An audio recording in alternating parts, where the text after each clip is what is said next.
ગીર સોમનાથ જિલ્લામાં સરકારી અનાજનો કાળો કારોબાર કરતા કાળા બજારિયા માફિયા ઉપર ગીર સોમનાથ કલેક્ટર દિગ્વિજયસિંહ જાડેજા આકરા પાણીએ વરસી રહ્યા છે। સરકારી અનાજનો ગેરકાયદેસર વેપાર કરતા કેટલાક શખ્સો પર ઘોષ બોલાવી છે।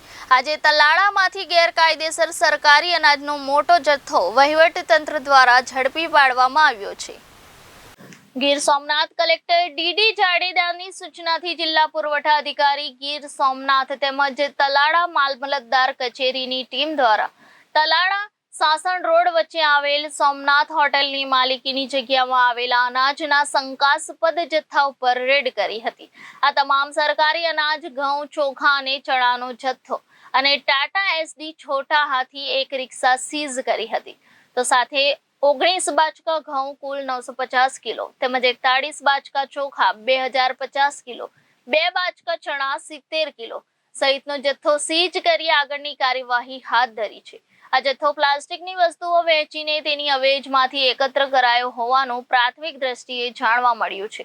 તો આ જથ્થો મેંદરદરા અને બિલખાના વેપારીને આપવાનો હોવાનું બહાર આવ્યું છે।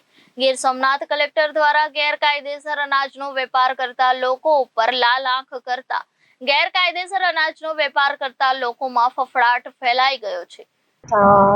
આજે કલેક્ટર શ્રી દિગ્વિજયસિંહ જાડેજાની સૂચના મુજબ અમને બાતમી મળતા અમોએ તાલાળા તાલુકાની યસ પાનની હોટલની બાજુમાં આવેલ એક છકડો રિક્ષા અને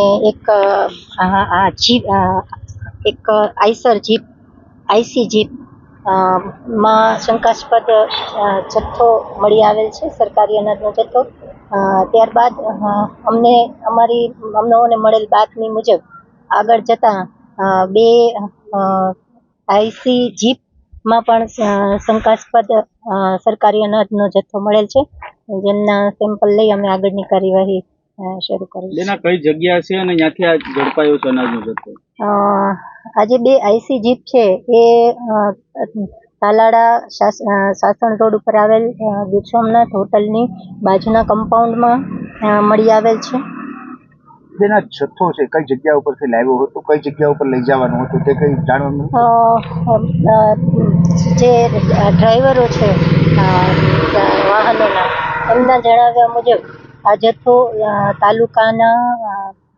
તાલુકામાં જે પેલા પ્લાસ્ટિક ની વસ્તુઓ વેચી અને એકત્ર કરેલ અનાજનો જથ્થો એ લોકો લેતા હોય એવું જણાવેલ છે, ખરીદતા હોય। કઈ જગ્યા ઉપર પેલાને ડમ્પ કરવાનું હતું? કોઈ આ જથ્થો મેંદરડા તાલુકાના અલગ અલગ વેપારીઓ અને બિલખા તાલુકાના વેપારીઓને ડમ્પ કરવાના હોવાનું જણાવેલ છે ડ્રાઈવરે। હવે બેન કોઈ શંકાસ્પદ ખરો આપણે આ વિસ્તારની અંદર? અમારી તપાસ ચાલુ છે, માહિતી મળી। Bureau report Janadesh news, Gir Somnath.